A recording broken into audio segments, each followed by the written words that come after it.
Welcome to back my YouTube channel. आप सब कैसे हो? उम्मीद करती हूँ आप सब बहुत अच्छे होंगे और हमेशा ही ऐसे खुश रहिए। आज मैं लेकर आई हूँ फिर से एक कमाल की वीडियो जो आपके घर और किचन की लाइफ को बहुत ज्यादा आसान कर देगी। कैसे? वीडियो को एंड तक देखिएगा।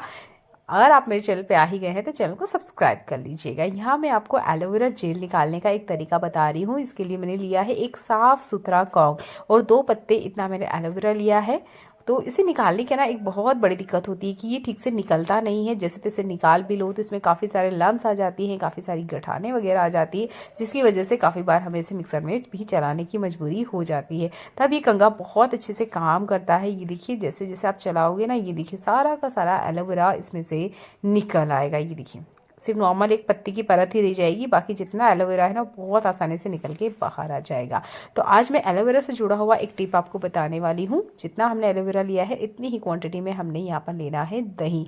दोनों को बहुत अच्छे से मिक्स करना है। ये गर्मियों में काम आने वाली बहुत काम की टिप है, क्योंकि गर्मियों में ना सबसे ज़्यादा हमारी स्किन झुलसती है, हमारे बाल खराब हो जाते हैं। थोड़ा सा बाहर निकल जाओ तो हमारे जो चेहरे की, हाथ पैरों की रंगत है वो भी बहुत बुरी तरीके से बदल जाती है। तो ये एक होममेड पैक है जो कि आपके बहुत ज्यादा काम आएगा। कैसे? इसे आपने बनाना है और अपने हाथ, पैर, चेहरे पर आपने इसे अप्लाई करना है। अच्छे से आप इसे हल्के हाथों से मसाज कीजिएगा। आप देखेंगे जितना भी दही है, एलोवेरा है, वो आपकी स्किन को बहुत अच्छे से नमी देगा। इतने ज्यादा सॉफ्ट हो जाएंगे कि आपको खुद यकीन नहीं होगा कि ये 2 चीजें हमारे घर में अवेलेबल थी, फिर भी हम महंगे प्रोडक्ट पे पैसा इन्वेस्ट कर रहे थे। इसे इस्तेमाल कीजिए, उसके बाद मुझे कमेंट करके बताइएगा, क्योंकि ये दोनों ही चीजें हमारे घर में अवेलेबल होती है। नॉर्मल पानी से बाद में आपने हाथ पैर धो लेने हैं। चेहरे पे भी आप इसे अप्लाई कर सकते हैं और इसको आप ना अपने बालों के लिए भी यूज कर सकते हैं। गर्मियों के मौसम में ना बहुत ज्यादा धूल डस्ट होती है, वो हमारे बालों में लगती है, क्योंकि धूल बहुत ज्यादा होती है, जिसकी वजह से हमारे जो बाल हैं ये भी बहुत ज्यादा डैमेज हो जाते हैं। तो हफ्ते में 2 बार आपने ये पैक बनाना है। कोशिश कीजिएगा जड़ों में आपने इसे लगाना है अच्छे से, क्योंकि जब जड़ अच्छे से काम करेगी तो आपके जो बाल है वो खुद से हेल्दी हो जाएंगे। अच्छे से अप्लाई कीजिएगा। अगर अच्छे से ना फैले तो आप कंघी का इस्तेमाल कीजिएगा, अच्छे से ये बालों में लग जाएगा। आधे घंटे बाद अपना सिर धो लीजिए। अगला जो यूजफुल टिप है, इसके लिए मैंने गैस के ऊपर एक कढ़ाई को रखा है। अच्छे से आपने इसे प्री हीट करना है जब तक इसमें से धुआं ना निकलने लग जाए। इसके बाद में गैस काउंटर पे आप इसे रख दीजिएगा और आपके जो घर का नमक है वो इसके अंदर डाल दीजिएगा, जैसे मैं आपको दिखा रही हूँ। ये देखिए, और इसके बाद में एक थाल वगैरह से अच्छे से इसे ढक दीजिएगा। गैस के ऊपर नहीं रखना है, आपने इसे किचन काउंटर के ऊपर रख के थाली से इस तरीके से ढक दीजिएगा। ऊपर से कोई भारी चीज रख दीजिएगा। ये टिप तब बहुत अच्छे से काम करेगी जब आपके नमक में नमी आ चुकी है या जो नमक है वो जमने लग जाता है, क्योंकि कहीं ना कहीं उसके अंदर नमी है। अब अगर आप गैस के ऊपर रख के ही नमक को चलाओगे तो उससे नमक ना हल्का सा कलर बदल देता है, जिसकी वजह से ये फिर खाने में अच्छा नहीं लगता है। तो आपने क्या करना है, कढ़ाई को ही प्री हीट करना है। आप चाहे तो तवा भी प्री हीट कर सकते हैं। जो भी बर्तन आप ले रहे हो उसे प्री हीट करने के बाद में इसमें डाल दीजिएगा, क्योंकि इसमें बहुत ज्यादा नमी नहीं थी, हल्का सा ही नमी था, इसलिए मैंने इस तरीके से इसका यूज किया है। अगर नमक में बहुत ज्यादा नमी है या लम्स ज्यादा आ चुके हैं तब तो आप कढ़ाई में ही इसे रहने दीजिएगा और जो मैंने आपको वुडन स्पैचुला बताया है इससे अच्छे से चलाइएगा। ज्यादा नहीं चलाना है, 15 से 20 सेकंड, इतना टाइम बहुत होता है। इतने में ही आपका जो नमक है वो अच्छे से इस तरीके से फिर से दानादार हो जाएगा, जैसा कि हम मार्केट से लेकर आते हैं। मेरे पास जो नमक था इसमें नमी आ चुकी थी, जिसकी वजह से ये जो नमक है निकालते वक्त काफी ज्यादा दिक्कत हो रही थी, इसलिए मैंने सिर्फ कढ़ाई को प्री हीट किया। अगर बहुत ज्यादा इसमें लम्स होते या बहुत ज्यादा इसमें नमी होती तब इस तरीके से कढ़ाई में डालना है और हल्के से आपने चलाना है, जैसे मैं आपको दिखा रही हूँ। कोशिश कीजिएगा बिल्कुल लो टू मीडियम फ्लेम पर आप ये काम करें, हाई फ्लेम पे ना करें, नहीं तो नमक का जो कलर है वो बदल भी सकता है। यहाँ पर मैंने एक बाउल लिया है, इसके अंदर डाला है लगभग 1 चम्मच नमक। यहाँ पर मैंने नींबू लिया है, तो मैंने नींबू आधा लिया है, आप चाहे तो इससे भी कम ले सकते हैं। इसको अच्छे से निचोड़ना है और नमक और पानी का जो घोल है इसके अंदर आपने मिला देना है, जैसे मैं आपको दिखा रही हूँ। और यहाँ पर एक और चीज ऐड करनी है, ये है मीठा सोडा। लगभग आधी चम्मच इतना ऐड कीजिएगा। जैसे ही आप ऐड करोगे देखिए एक रिएक्शन होगा। अगर आपके पास नींबू नहीं है तो आप विनेगर का इस्तेमाल कर सकते हैं। मेरे पास फिलहाल में नींबू था तो मैंने नींबू का इस्तेमाल किया है।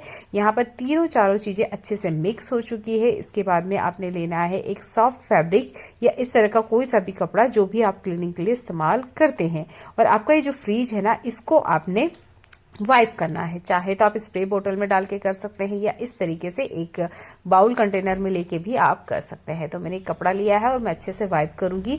मेरा जो फ्रिज है इसमें से ना एक हल्की सी बैड स्मेल आ रही थी, इसलिए मैंने यहाँ पर नींबू और सोडे का इस्तेमाल किया है। नॉर्मल पानी से भी हम क्लीनिंग कर सकते हैं। कोशिश कीजिएगा इसमें आपने लिक्विड डिटर्जेंट या जो भी आप बर्तन क्लीनिंग के लिए इस्तेमाल करते हैं वो आपने यूज नहीं करना है। उसकी बजाय आप मीठा सोडा और नींबू का इस्तेमाल कीजिएगा, इससे बहुत अच्छे से क्लीनिंग हो जाती है। और दूसरी बात, इसके अंदर जितनी भी बैड स्मेल है वो रिमूव हो जाती है। अगर ये क्लीनिंग करने के बाद भी अगर बैड स्मेल नहीं निकल रही है, तब आपने नींबू के ऊपर ही मीठा सोडा डालना है और उस नींबू को भी इसके अंदर रख देना है। जो अभी हमने नींबू निचोड़ा था ना, उसके अंदर आप भर दीजिए अच्छे से मीठा सोडा, और वो भी आप इसके अंदर रख सकते हो। अगर वो नहीं करना है तब आप ये सॉल्यूशन बनाइए। वो कोशिश कीजिएगा हर 15 दिन के गैप में आपने फ्रिज को पूरा साफ करना है, क्योंकि यहीं पर हमारी गलतियां होती है, जिसकी वजह से इसमें एक बैड ऑर्डर बन जाता है। फिर कितनी भी क्लीनिंग कर लें वो निकलती नहीं है। तो कोशिश कीजिएगा हर 15 दिन के गैप में आप ये सॉल्यूशन बनाएं और अपने फ्रिज को अच्छे से क्लीन करें।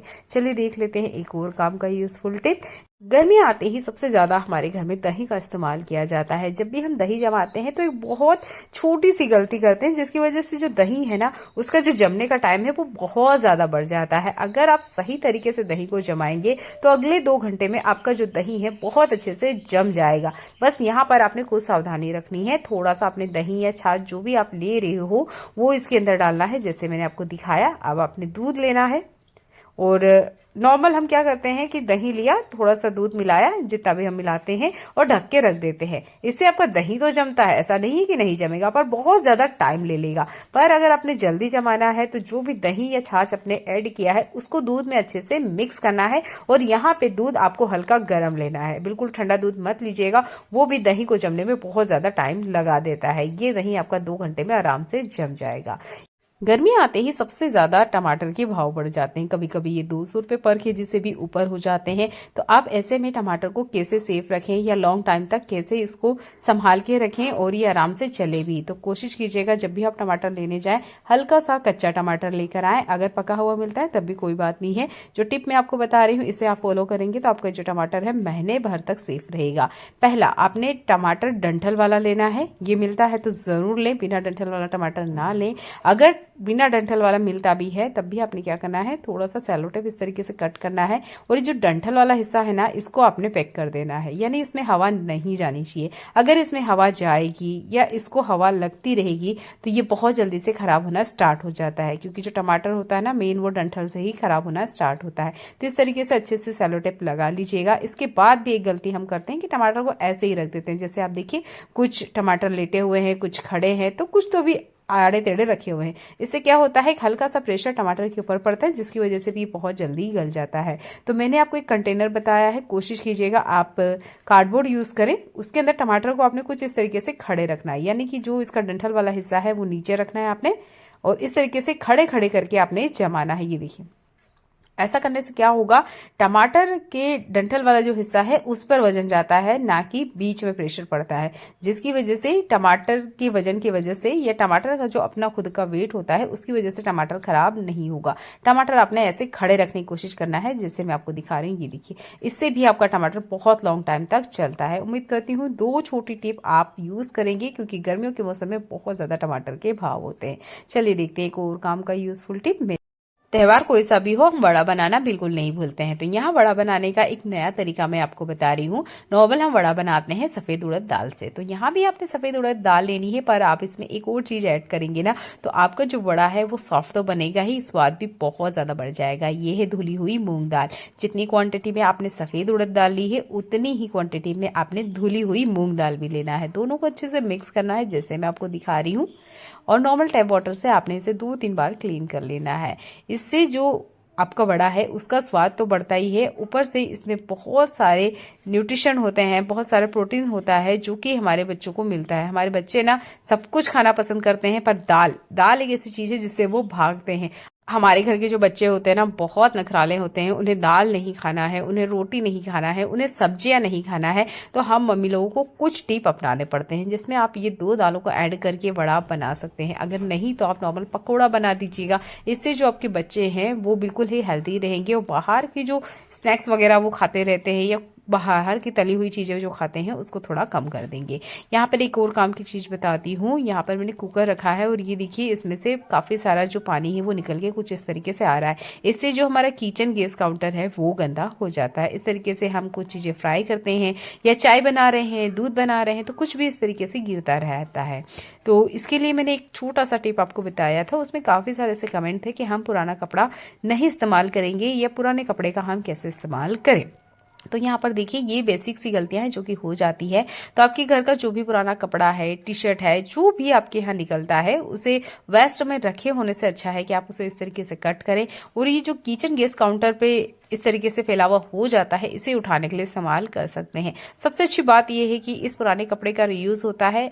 अगला, आपने इसे धोना नहीं है, आप डायरेक्ट इसे डस्टबिन में थ्रो कर सकते हैं। तो कोई कपड़ा अगर पड़ा हुआ है तो उसको इस तरीके से आप रीयूज कर सकते हैं, क्योंकि इसी तरीके से हमारे घर में काफी सारे कपड़े होते हैं जिसका शायद ही कभी हम इस्तेमाल करते हैं, पर किचन में आप ऐसे इस्तेमाल कर सकते हैं। इससे आपका थोड़ा सा टिश्यू पेपर का पैसा भी बचेगा। यहाँ पर मैंने मेदू वड़ा का जो बैटर है वो बना के रेडी कर लिया है। आप वड़ा भी बना सकते हो, मेदू वड़ा भी बना सकते हो, ये आपके ऊपर ऑप्शन है आप दालों से क्या बनाते हो। तो मैंने यहाँ मेदू वड़ा के लिए इसे बनाया था।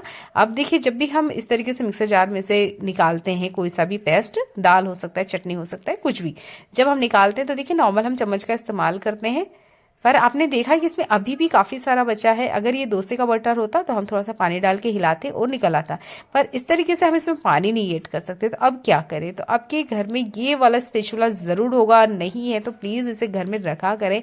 जब भी आप कोई चीज को ट्रांसफर करते हैं तो काफी सारा ना बेस में बच जाता है, स्पेशल इस मिक्सर जार में तो हमेशा ही बच जाता है। तो ये जो स्पेचुला होता है ना, बहुत अच्छे से काम करता है। देखिए इस तरीके से आप घुमाओगे ना तो जितना भी बैटर है वो सारा का सारा निकल के आ जाता है। ये सिलिकॉन स्पेचुला है, इसे स्पेशल अपने घर में जरूर रखा करें इस तरीके से बैटर को ट्रांसफर करने के लिए। नॉर्मली हम इसे बेकिंग के लिए इस्तेमाल करते हैं, क्योंकि हमें वहां पर ग्राम का बिल्कुल ध्यान रखना पड़ता है कि 1 ग्राम चीज मेजरमेंट करके हम डालते हैं, तो वहां पर ये बहुत अच्छे से काम करता है। पर आप नॉर्मल ना ऐसे भी क्लीनिंग कर सकते हो। ये देखिए बहुत अच्छे से इसके अंदर जितना भी बैटर है वो सारा का सारा निकल के आ गया है। अगर आप कढ़ाई वगैरह से कुछ निकाल रहे हो, कुकर वगैरह से कुछ निकाल रहे हो, काफी सारा वेस्ट में बच जाता है, तब भी ये जो सिलिकॉन स्पेचुला है बहुत अच्छे से काम करता है। रिजल्ट में आपको सामने दिखा रही है, देखिए ढक्कन वगैरह भी बहुत अच्छे से क्लीन हो गया है। तो नेक्स्ट टाइम आप इस टिप को अपनाइए और बिल्कुल कोई भी चीज वेस्ट मत कीजिए। देखने के लिए आपका बहुत सारा धन्यवाद।